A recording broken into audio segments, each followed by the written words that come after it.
Hello प्यारे बच्चों, last class में हम लोग कॉन्फॉर्मेशनल आइसोमर्स को देख रहे थे। कॉन्फॉर्मेशनल मतलब rotamers due to single C C bond rotation, ओ भी हो सकता है, सी ओ भी हो सकता है। सिंगल बॉन्ड, डबल बॉन्ड होगा तो रोटेशन ही नहीं कर पाएगा। ऐसे सिंगल बॉन्ड तो रोटेट कर जा रहा है, एक और बॉन्ड अगर होगा तो ये रोटेट नहीं कर पा, और अपने आप कोई डबल बॉन्ड या फिर ये पाई बॉन्ड अपने आप नहीं टूटता है। बात समझ में आ रहा है? इसके लिए काफ़ी ज़्यादा एनर्जी चाहिए, बाहर से सप्लाई करना पड़ता है, ठीक है ना। तो सिंगल बॉन्ड होगा तो ये रोटेट करेगा, डबल बॉन्ड होगा या ऐसे रिंग बना होगा तो ऐसे रोटामर्स नहीं बना पाएंगे वहाँ पे हम। तो सी सिंगल बॉन्ड था और रोटेट करके हम लोग ना इथेन का कॉन्फॉर्मेशनल एनालिसिस किए थे, जिसमें हम लोग स्टैगर्ड वाला को स्टेबल कॉन्फॉर्मर्स बोल रहे थे।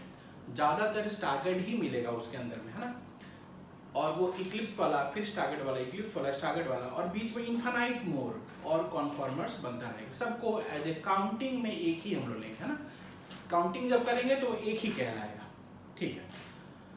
मतलब आइसोमर्स का काउंटिंग मतलब इथेन एक ही तरह का होता है, बस एक ही इथेन है, दूसरा कोई इथेन नहीं। तुम नहीं बोल सकते सर कॉन्फॉर्मर देख लीजिए अलग अलग, उसका स्टैगर्ड अलग हो गया, इक्लिप्स अलग है। हाँ, उनमें एनर्जी गैप है, पर वो रूम टेम्परेचर पर नहीं इंटर कन्वर्ट होते रहता है ना। जैसे मालूम निकाले देखो तो ये तो स्टैगर्ड, तब तक वो इक्लिप्स हो गया घूम के, है ना। फिर तुम इक्लिप्स बोलो तो वो स्टैगर्ड हो गया।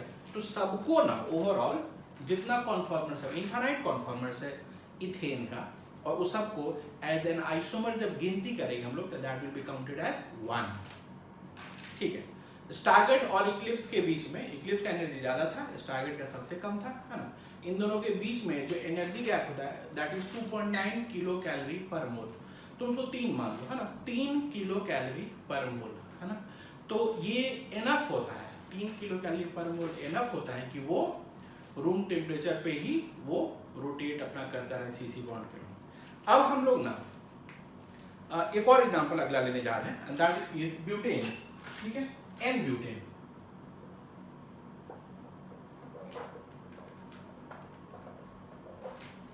ऐसे एन ब्यूटेन, ऑल्दो में एक लाइन में कार्बन बना दिए, पर तुमको समझ में आ रहा है ऐसे जिगजैग टाइप से होगा। sp3 हाइब्रिडाइज है ईच कार्बन, है ना।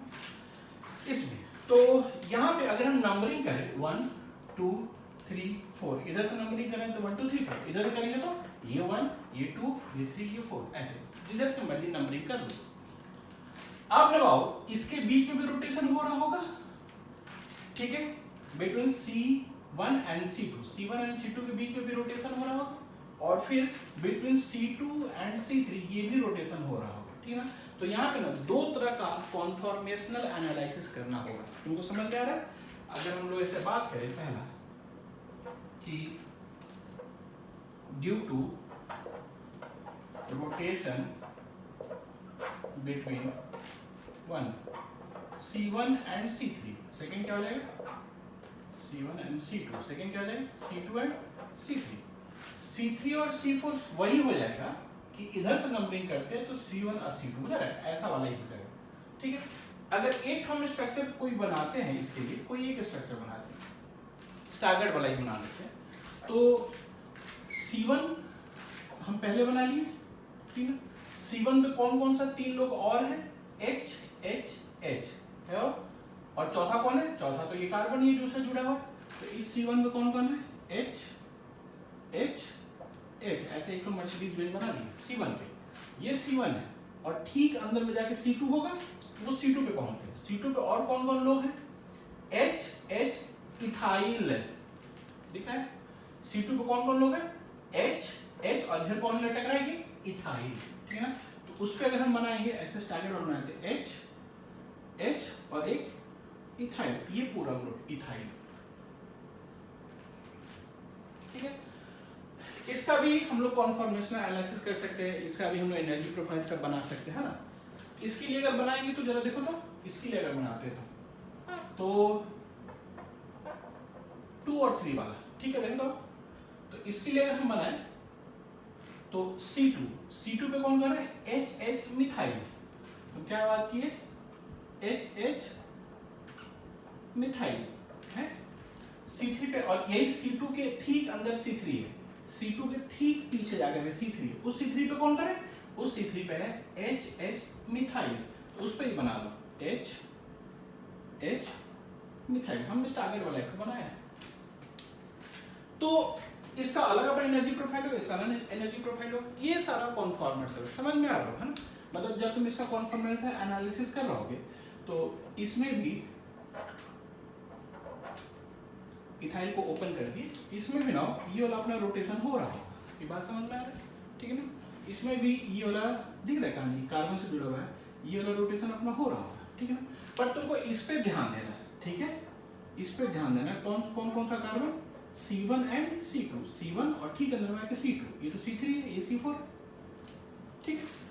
किसी एक को लेकर पढ़ लेते हैं, ये सिमेट्रिकली ज्यादा बढ़िया लग रहा है, तो इसको लेकर के एक बार हम बताते हैं, है ना। ये कैसे कैसे इसका जो पंचायती सब है, जो छोटा मोटा बात सब है, उसके बारे में हम देख लिया जाए। तो हम बिटवीन C2 एंड C3 लेकर के तुमको बता रहे हैं, बिटवीन C2 एंड C3। तो इसमें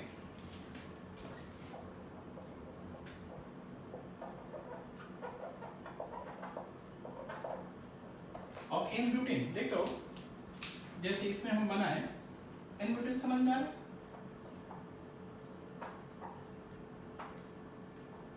ठीक है।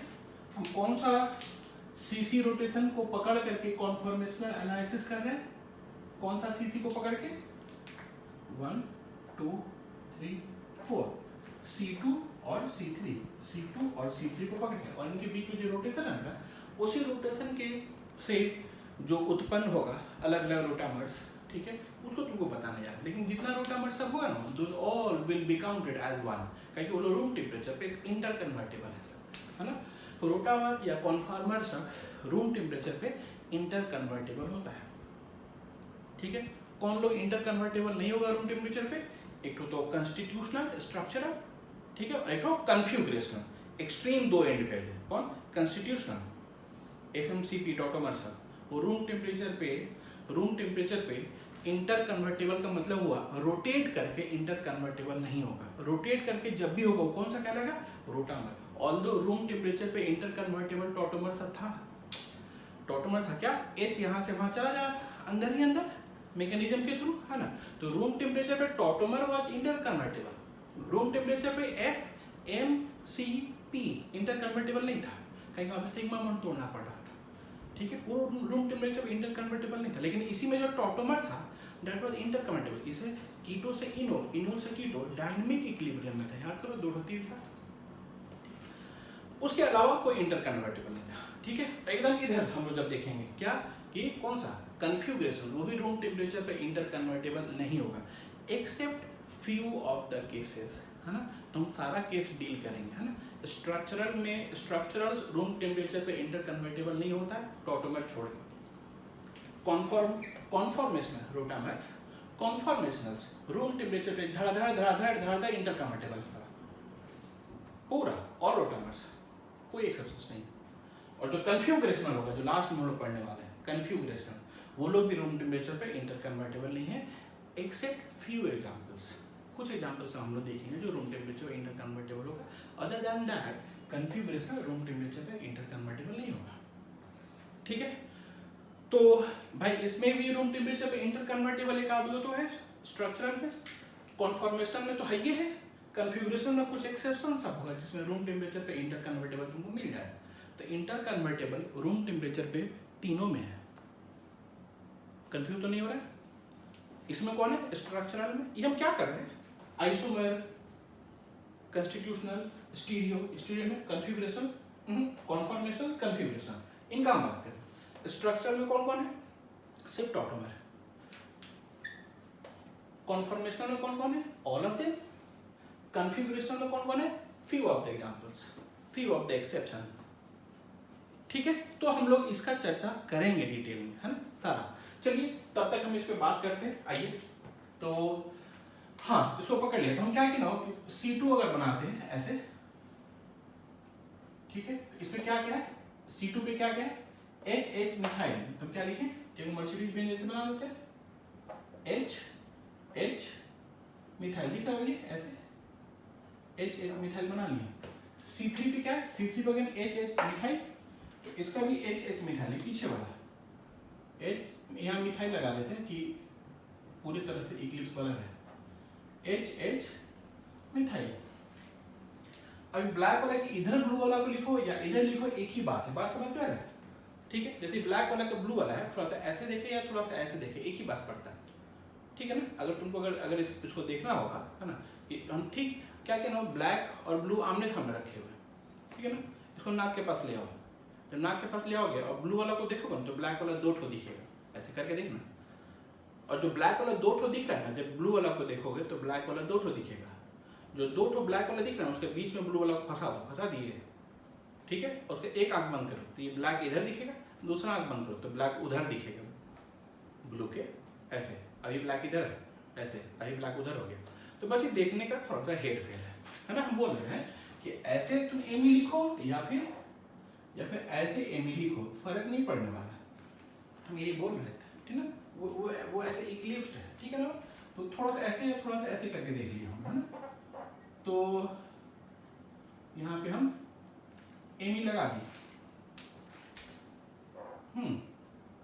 एक हम बनाए हैं, ठीक है। अब हम क्या करें ना, जो डाइहेड्रल एंगल था उसमें 60 डिग्री का हम रोटेशन, 60 डिग्री हम रोटेट करें। तो आगे वाला मर्सिडीज बेंज रो के पीछे वाला घुमा दो या पीछे वाला रो के आगे वाला घुमा दो, तुम्हारा मर्जी है, कोई भी एक चुन सकता है। तो हम लोग आगे वाला रो करके पीछे वाला घुमा देते हैं। दोनों घूमेगा तो रोटेशन नहीं कहलाएगा सीसी के अलाउंग। सीसी के अलाउंग रोटेशन कब कहलाएगा, जब ऐसे हो या ऐसे हो या ऐसे हो, तब कहलाएगा। पूरा घुमाते तो पूरा जत्था, पूरा मॉलिक्यूल ही रोटेट हो रहा है। हमको किसके देखना है, अक्रॉस CC, C2 और C3 के जो बीच में बॉन्ड है ना, उसके अलाउंग ऐसे रोटेशन हो रहा है, ऐसे या ऐसे, ठीक है। तो आगे वाला रो करके पीछे वाला घुमा रहे हैं। तो आगे वाला रो करके पीछे वाला अगर घुमाना है तो आगे वाला को हम लोग रोका हुआ कुछ स्ट्रक्चर सब पहले ही बना लेते हैं। आगे वाला जो रुका रहेगा, ठीक है ना, वो क्या होगा, MEHH, MEHH। आगे वाला जो रुका है फिर 60 डिग्री घुमाएंगे, MEHH, फिर एमी, ऐसे आगे वाला जो रुका हुआ रहेगा MEHH, फिर से MEHH, फिर से MEHH। और बनाना होगा तो देख लेंगे, जरूरत है कि नहीं, है ना। पीछे वाला 60 डिग्री घुमा दिया, 60 डिग्री घुमाएंगे तो यहाँ पे आ जाएगा एमी, यहाँ पे आ जाएगा H और यहाँ पे आ जाएगा H। समझ में आ रहा है? ये अंदर में ऐसे डॉटेड है, कनेक्टेड है पीछे वाला कार्बन से, ऊपर वाला कार्बन नहीं, ऊपर वाला कार्बन तो C2 है, उसके ठीक भीतर में C3 है, उससे ये कनेक्टेड है ना। दिमाग ऐसे रखते रहो, ठीक है। फिर से क्या किया, यहाँ से फिर से हम लोग क्या किए कि 60 डिग्री का फिर से रोटेशन दे दिए। तो एमी क्या आ जाएगा, इसके पीछे आ जाएगा एमी, और ये H इसके पीछे, और ये वाला H इसके पीछे आ जाएगा। 60 डिग्री का फिर से रोटेशन दे दिया, ठीक है। अब एमी यहाँ आ जाएगा, यहाँ पे H आ जाएगा और यहाँ पे भी H आ जाएगा। 60 डिग्री का फिर से रोटेशन देनी है, ठीक है। तो एमी यहाँ आ जाएगा, H यहाँ आ जाएगा, H यहाँ आ जाएगा, 60 डिग्री का फिर से रोटेशन देनी है, ठीक है। एमी यहाँ आ गया, यहाँ, ठीक है। H यहाँ, H यहाँ और 60 डिग्री का फिर से रोटेशन दे दिया, ठीक है। एक और फोटो बना लेते हैं तो पूरा साइकिल कंप्लीट हो जाएगा। बाहर वाला तो रोक के रखे मर्सिडीज बेंज, MEHH, और 60 डिग्री और घुमा दिए तो ये पूरा का पूरा MEHH है। और ये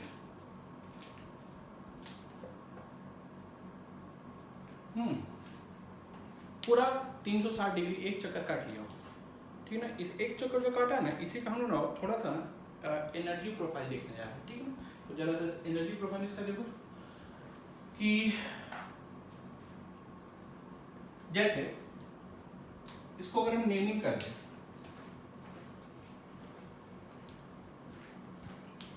रेड पेन, इसको नेमिंग कर दें A B C D E F G, देखो तो ये वाला जो चीज बना ना, ये वाला ये तो इक्लिप्स है, और ये कंप्लीटली स्टागर्ड है, पूरी तरह से स्टैगर्ड। जो एमी है ब्लैक वाला और ब्लू वाला एकदम वर्टिकली अपोजिट है, एच भी वर्टिकली अपोजिट, एच भी वर्टिकली अपोजिट और एमी भी वर्टिकली अपोजिट, दिख रहा है ये पूरे तरह से स्टैगर्ड है। तो सर स्टैगर्ड तो ये भी दिख रहा है, ये पार्शियली स्टैगर्ड होगा, क्यों? क्योंकि एमी का ये एमी वर्टिकली अपोजिट नहीं है, समझ में? This will be called partially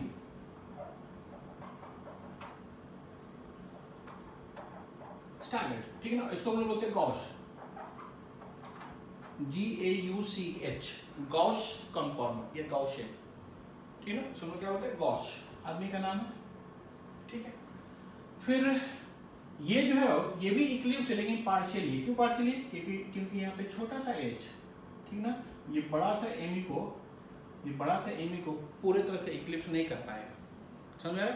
इसको हम लोग पार्शियली इक्लिप्स बोल रहे हैं, जिसको जबरदस्ती एक टर्म दे दिया गया है स्क्यू, उसका बहुत ज़्यादा रोल नहीं है, बहुत ज़्यादा हम लोग की यूटिलिटी नहीं, इसका बहुत यूटिलिटी है। ऐसा भी होगा हो कि स्टैगर्ड से ज़्यादा स्टेबल कॉस्ट हो जाएगा because of some reasons, hydrogen bonding, ion attraction, opposite वाला चार्ज वाला, है ना, ऐसा सब होगा, है ना, तो हम लोग भी देख लेंगे। फिर कहीं हाइपर कंजुगेशन से भी है, वो भी देख लेंगे, हाँ। इसलिए गॉश बहुत इंपॉर्टेंट है, ध्यान है ना, धन्यवाद। तो इस समझ में आ रहा है कि ये भी गॉसी हो गया, ठीक है ना, ये पार्शियली इक्लिप्स हो गया, ठीक है, और ये पूरी तरह से इक्लिप्स हो गया, ये तो दोनों सेम ही है। अब तुम देखो कि एनर्जी प्रोफाइल में बोले कि ऐसे स्टेबिलिटी का बना ले, ऐसे, है ना, तो सबसे ज्यादा स्टेबल कौन है? ये स्टेबिलिटी का बना रहे हैं,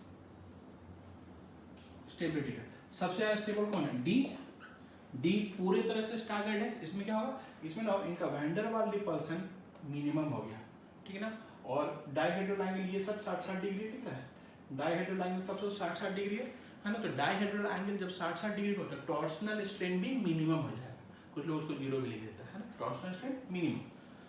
तो डी हुआ सबसे ज्यादा स्टेबल, वैन डर वाल रिपल्सन भी कम है। इसके बाद कौन है? इसके बाद आएगा गॉश। गॉश कौन है? बी और कौन है? बी और एफ, दिख रहा है, तो B = F। ये भी तो स्टैगर्ड ही है, लेकिन स्टैगर्ड में कैसा? पार्शियल है। तो इसमें क्या रहा कि इसके बीच में वैन डर वाल रिपल्सन तो आ गया, पास आ गया है, दिख रहा है, ये पास है, यहाँ पे दूर था। स्टैगर्ड ये भी है, स्टैगर्ड ये भी, लेकिन ये पार्शियली स्टैगर्ड है। तब आया गॉश। अभी हम जो देख रहे हैं स्टेबिलिटी पर, इसका कौन है? स्टैगर्ड वाला खत्म हो गया, अब आ गया इक्लिप्स। कौन है? ये रहा पार्शियली इक्लिप्स, दिख रहा है, पार्शियली इक्लिप्स। एमी का एच के साथ रिपल्सन कम होगा, लेकिन एमी के साथ रिपल्सन तो बहुत हेवी होगा, ठीक है। तो लीस्ट स्टेबल कौन हो गया? A and G, least stable ये दोनों कहे कि ये पूरे तरह से क्या है वो, ये पूरा इक्लिप्स्ड है, दिख रहा है कहानी, इनमें इनके बीच में रिपल्सन बहुत हाई होगा वैन डर वाल वाला। टॉर्सनल तो है ही है। टॉर्सनल किस लिए होता था? टॉर्सनल होता था because of repulsion between this bond pair and this bond pair of electrons, है ना।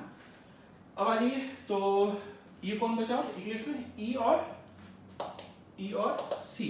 तो यहाँ पे है सी, ये वो ज्यादा हो गया नहीं, C = E।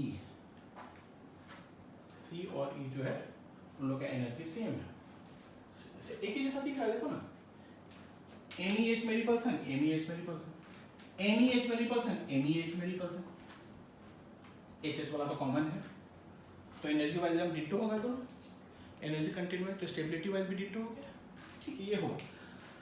अब अगर एनर्जी प्रोफाइल बनाते हैं इन लोग का, ऐसे मान लो एनर्जी प्रोफाइल हम बनाते हैं, तो ये तो डिग्री ऑफ रोटेशन ये होगा 60-60 डिग्री जो सीसी बॉन्ड के बीच में जो रोटेट किए, और यहाँ पे है पोटेंशियल एनर्जी, ठीक है। तो अब क्या हो देखना, तो इसमें हम लोग ऐसे तो बनाते हैं, एक बार देख लो जो बना रहे हो, उसके बाद तुम लोग बनाना।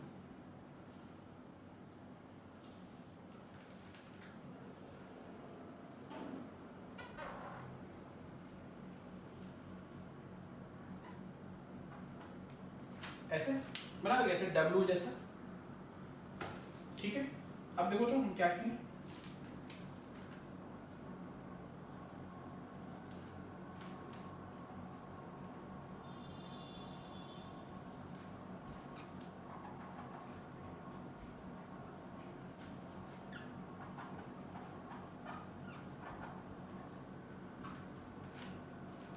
ऐसा कुछ बना है, ठीक। ये देखो क्लियर रीडिंग क्या है, ये तो 0 डिग्री हुआ रोटेशन, ये कितना हुआ 60, ये कितना हुआ 120, ये कितना हुआ 60 डिग्री, 120 डिग्री, 180 डिग्री, ये कितना हुआ रोटेशन 240 डिग्री, ये 300 डिग्री, ये 360 डिग्री। वैसे ही फिर से रिपीट करेगा यहाँ से ये वाला जो प्लॉट है ना, ये वाला फिर से ऐसे रिपीट वहाँ से रोटेट होते रहेगा, ठीक है ना। कंटिन्यूअस भी बना रहे क्योंकि किसी भी डिग्री पे एक ना एक, जैसे इस डिग्री पे बात करें, इस पे रोटामर है। हम ये बोले ना कि कंटिन्यूअस इसलिए बनाया है कि ऐसे है, बीच में ऐसे लगा हुआ है, ऐसे बीच में कार्बन, ये और ये है, ऐसा है ना। तो ऐसे जो हम बना लिए ना, है ना, बीच में है कार्बन कार्बन, तो यहाँ से यहाँ आने में ना कंटिन्यूअसली आना पड़ेगा।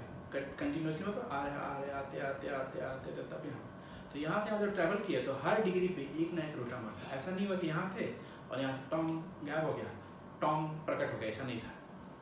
ऐसा अगर होता तो यहाँ से यहाँ डिसकंटिन्यूअसली पॉइंट बनता, ठीक है ना। लेकिन एक्चुअल क्या हुआ, यहाँ से रोटेट होते होते यहाँ है, तो सारा डिग्री कवर हुआ, तो हर डिग्री पे एक रोटामर है, फिर से दिख रहा है। तो सारा तरह का रोटामर होगा, हर एनर्जी प्रोफाइल वाला हर डिग्री पे एक ना एक होगा, हर डिग्री पे एक ना एक, दो भी हो सकता है, दिख रहा है कहानी। ये एनर्जी प्रोफाइल पे दो अलग दो डिग्री पे ऐसे, जैसे मान लो कि इस डिग्री पे भी एनर्जी प्रोफाइल है, इस डिग्री पे भी वो एनर्जी प्रोफाइल है। खैर ये सब बात तो हो गया। अब हम लोग जरा देखो ना नेमिंग जो की हम लोग, इसको बोल रहे हैं हम, इसको A B C D E F G, देख लो वैसे ही सजाया हुआ सबको A B C D E F G, ठीक है। ठीक है, अगर तुमको कोई बोलता है stable conformer of n butane C2C3 वाला, C1 C2 वाला भी होगा, कौन कौन स्टागर्ड वाला सब, ठीक है। तो C2C3 वाला कौन कौन हो जाएगा स्टेबल कॉन्फॉर्मर, D ये रहा स्टागर्ड, D ये रहा स्टागर्ड, F ये रहा स्टागर्ड, पार्शियली स्टागर्ड भी, ठीक है। तो ये सब स्टेबल कन्फॉर्मर है। तुमने फिजिक्स वाला ये बात लगा सकता है कि इस पोटेंशियल एनर्जी का जो प्लॉट सब था उसमें पोटेंशियल एनर्जी में ऐसे कभी अगर बनता था तो ये अगर गोला रखा हुआ तो ये स्टेबल इक्विलिब्रियम के सिचुएशन में, ध्यान रखो, और ऐसा अगर था तो अनस्टेबल इक्विलिब्रियम के सिचुएशन में, ठीक है। तो स्टेबल पोजीशन क्या है, पोटेंशियल एनर्जी इधर भी ज्यादा, पोटेंशियल एनर्जी उधर भी ज्यादा, मतलब लीस्ट पोटेंशियल एनर्जी वाला लोकली। ग्लोबल कौन है, ग्लोबल तो ये है लीस्ट पोटेंशियल एनर्जी वाला, है ना। तो लोकली हो या ग्लोबली हो, ठीक है ना, तुमको क्या करना है, लीस्ट पोटेंशियल एनर्जी वाला, लीस्ट पोटेंशियल एनर्जी कंटेंट वाला, जिसका पोटेंशियल एनर्जी कंटेंट कम होगा वो स्टेबल ज्यादा होगा। तो तुमसे कोई स्टेबल कॉन्फॉर्मर बोलता है तो कौन कौन है, 1 2 3 बस हो गया। ये वाला स्टेबल नहीं कहलाएगा, ये भी नहीं, ये भी नहीं, ये भी नहीं, ये भी नहीं, ये भी नहीं, ये भी नहीं, ये कहलाएगा। तो इनफाइनाइट कॉन्फॉर्मर्स हम बनाए हैं जिसमें से स्टेबल वाला, कोई तुमसे स्टेबल कॉन्फॉर्मर बोलेगा तो वही वाला बनाओगे जो लोअर पोटेंशियल एनर्जी में होगा, ठीक है। और ज़्यादा तो है नहीं, ये तुम लोग का ये 19 किलो जूल है करीब करीब पर मोल। 19 किलो जूल को तुम 4 किलो कैलोरी बोल सकते हैं पर मोल, ठीक है। ये वाला एक है, अप्रोक्सीमेटली एक है, 3.9 किलो जूल है, तो 3.9 को 4 मान लिए, 4.18 होता है तो भी ठीक है। तो ये अप्रोक्सीमेटली कितना है, 1 किलो कैलोरी पर मोल। इस टाइप से बहुत ज़्यादा एनर्जी गैप नहीं है ना इनमें, तो ये कन्वर्ट होता रहेगा रूम टेम्परेचर से। तो ये था एन ब्यूटेन वाले का एनालिसिस, ठीक है। और भी एनालिसिस में कौन सा वाला, ये वाला, तो वो तुम लोग के लिए छोड़ दिए, तुम लोग अपना एनालिसिस करोगे ना, एनर्जी प्रोफाइल बनाओगे, लेकिन तुमको उसमें एनर्जी कंटेंट वाइज डेटा बहुत ज़्यादा ध्यान नहीं रखना है, ठीक है। चलिए तो अब हम लोग आगे बढ़ते हैं। ऐसा सिचुएशन है कहीं कहीं पे जहां पे ना गॉस वाला becomes more stable then Stargate. ये जो गॉस वाला है वो ही ज्यादा स्टेबल हो जाएगा स्टारगेट से, ऐसा सिचुएशन सब है।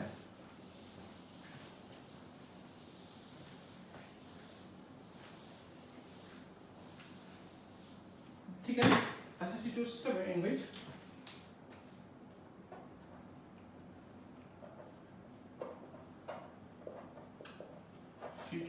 in which Gauss becomes more stable than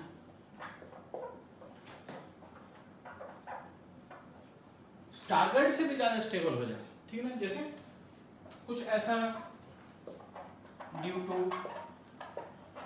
intramolecular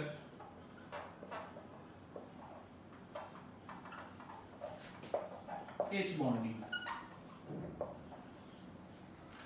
intramolecular word ध्यान दें, due to intramolecular H bonding, है ना। देखो तो जैसे जैसे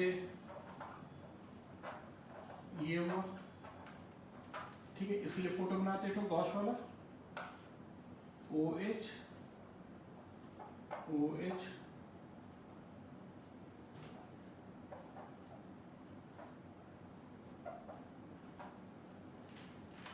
ये दोनों कार्बन का है, यहाँ एक भीतर वाला अंदर वाला, ठीक है। यहाँ पे लाओ, ये हाइड्रोजन बॉन्डिंग बना लिया, इंट्रामोलिकुलर दिखा सबको। हाँ, कितना मेंबर रिंग है, 1 2 3, फिर भीतर वाला कार्बन 4 5, तो 5 मेंबर इंट्रामोलिकुलर बना सकता है। ऑल्दो ये 5 मेंबर एक प्लेन में नहीं है, टेढ़ा है, ठीक है। तो एक प्लेन में नहीं समझ में आ रहा है।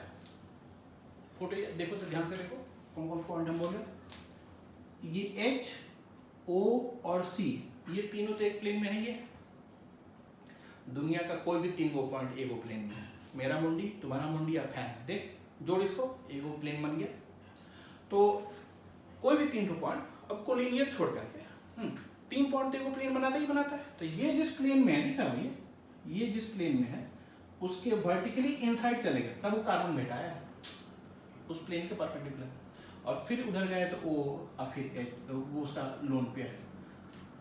तो ये जो पेंटागन बना, ये टेढ़ा पेंटागन है, मतलब ऐसे टाइप से होगा, ऐसा वाला पेंटागन, ठीक है। जरूरत नहीं है, थोड़ा विजुअल तो हो रहा है कि जो पेंटागन बना है हाइड्रोजन बॉन्डिंग करके वो एक प्लेन में नहीं है, नहीं।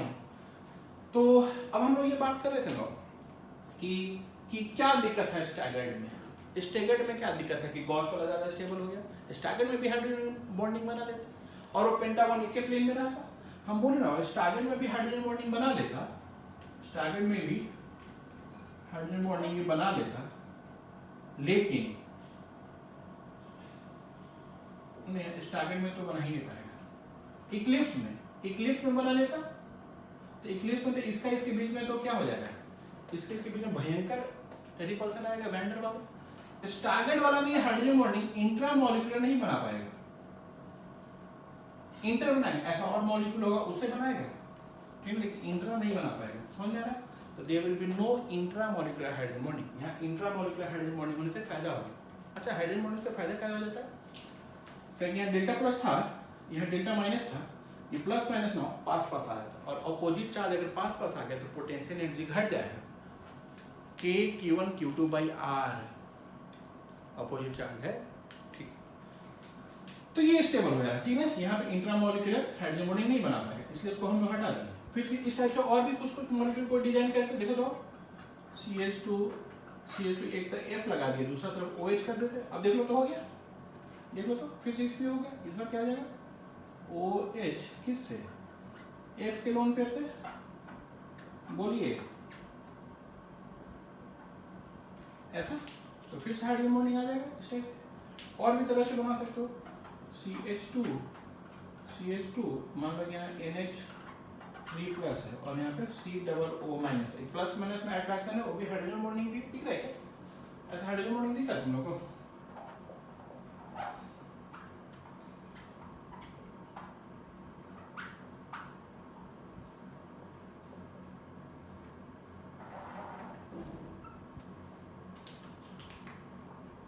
ऐसा होगा इंट्रामोलिकुलर। तो ये कैसे बनेगा, ये ऐसे ऐसे बना लो,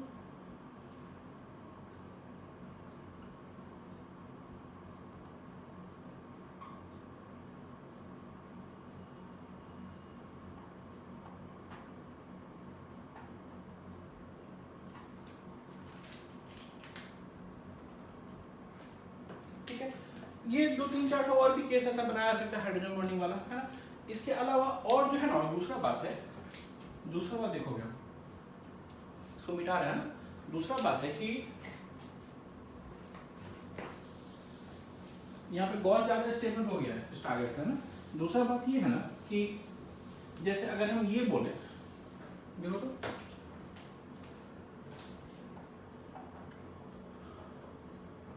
क्लोरीन, ब्रोमीन या आयोडीन, यहाँ पे क्लोरीन, ब्रोमीन या आयोडीन ऐसा है, ठीक है। दोनों सेम भी हो सकता है, ये भी दोनों हो सकता है, ये भी दोनों हो सकता है, ये दोनों सेम भी हो सकता है, ये भी सेम भी हो सकता है, ये भी दोनों हो सकता है, कोई नहीं। Their staggered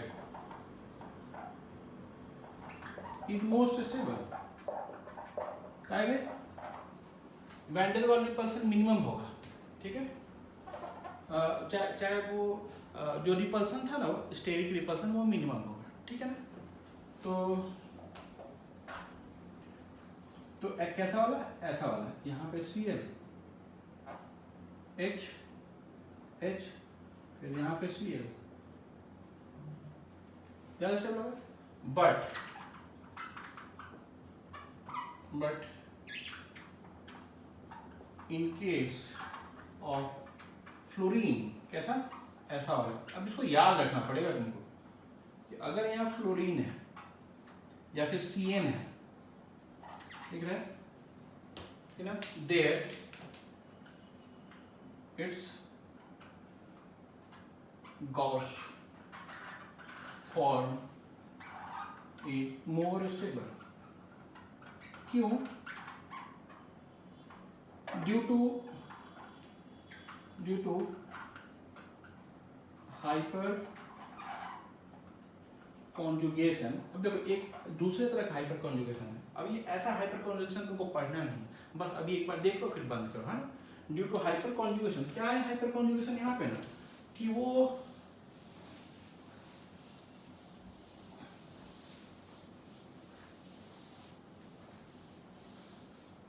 देखो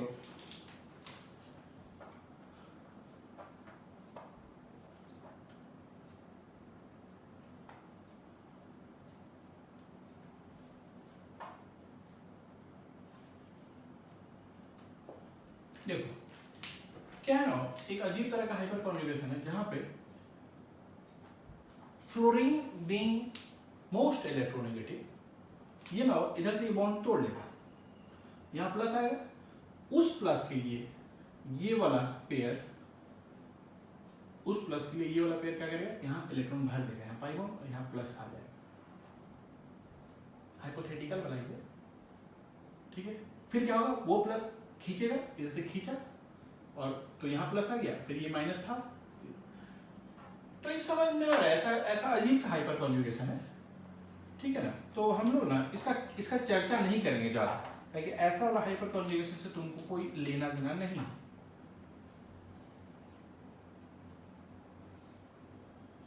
कोई भी आइटम मूव नहीं करेगा अपना जगह से, रेजोनेंस में भी वही था। यहाँ पे क्या हो गया, F और ये दोनों बिंदी माइनस, और ये दोनों मिल करके ऐसे, और यहाँ प्लस। फिर से ये जो प्लस है वो खींचेगा तो यहाँ प्लस आएगा, तो ऐसा। अब ये तुमको इसके बारे में बहुत ज्यादा इसका डेप्थ तो तुम्हें कुछ भी नहीं जाना है, कौन सा बॉन्ड किधर, क्या इलेक्ट्रॉन का फ्लो, ठीक है, छोड़ दो इसको। बस इतना समझो ना, तुम इतना समझो कि इस F के एंटी पोजिशन में एक ठो H को होना जरूरी है, उसी H के कारण हाइपर कॉन्जुगेशन हुआ है, ठीक है। अब देख लो ये गॉस है, सबको दिख रहा है क्या, ये गॉस है, ठीक है। ये रेड वाला F के लिए बाहर निकला ना, अंदर वाला रेड वाला H, ठीक है। इसका अगर फोटो बना दे तुम,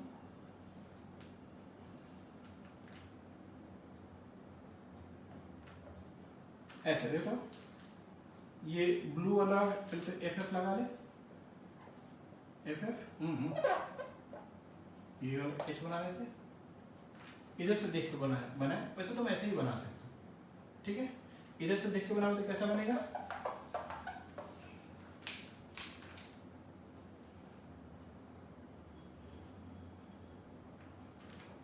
पहले एफ नीचे, राइट में एज, लेफ्ट में दिखा है, एफ नीचे, राइट एज, लेफ्ट एज, फिर सी से सी ट्रैवल किए, तो सी से सी अंदर तक ट्रैवल किए, और अंदर में क्या बनाया जा करके एच, इधर भी एच, और राइट में एफ, दिखा क्या, ये रेड वाला एफ है, ठीक है, रेड वाला एफ जो तुम्हारा रेड वाला एच के साथ में हाइपर कॉन्जुगेशन में है, और ये ब्लू वाला एफ है जो ब्लू वाला एच के साथ में है, तो तुम देख रहा है कि ये स्टैगर्ड तो है लेकिन partially staggered, F vertically opposite नहीं है, बस ये एफ ना हो यहाँ होता ना तब वर्टिकली अपोजिट था, ठीक है ना। तो Gauss is more stable then staggered, ठीक है। तो इतना अब रहने देते हैं आप, ठीक है ना, इतना काफी रहेगा। और ये ना कॉन्फॉर्मेशन अभी हम बंद कर रहे हैं फॉर द टाइमिंग, एक बार और कॉन्फॉर्मेशनल एनालिसिस हम लोग करेंगे। कॉन्फॉर्मेशनल कब करेंगे, जब हम लोग साइक्लोअल्केन पढ़ लेंगे, specially cyclohexane, board form, chair form, twisted, सब हाफ बोर्ड, ध्यान है सब ट्विस्टेड, अगर पहले से थोड़ा बहुत ध्यान होगा है ना, उसमें हम लोग ये सारा तरह का कॉन्फॉर्मेशन पढ़ेंगे, उसमें भी स्टेबिलिटी पढ़ेंगे, उसमें भी सिस्ट्रांस पढ़ेंगे, उसमें भी आरएस कॉन्फ़िगरेशन पढ़ेंगे, है ना। तो वो हम लास्ट में पढ़ाएंगे, एक बार आरएस कॉन्फ़िगरेशन को डिटेल करते हैं फिर उसको करेंगे। इस टॉपिक को यहाँ बंद करते हैं, है ना, टू बी कंटिन्यूड लिख देते हैं ना, टू बी कंटिन्यूड, ठीक है, यहाँ रोक लिया जाए। अब हम लोग अटैक करने जा रहे हैं कन्फ्यूग्रेशनल आइसोमर्स की तरफ, कन्फ्यूग्रेशनल, ठीक है। तो उसको अगले लेक्चर में बनाते हैं हम लोग।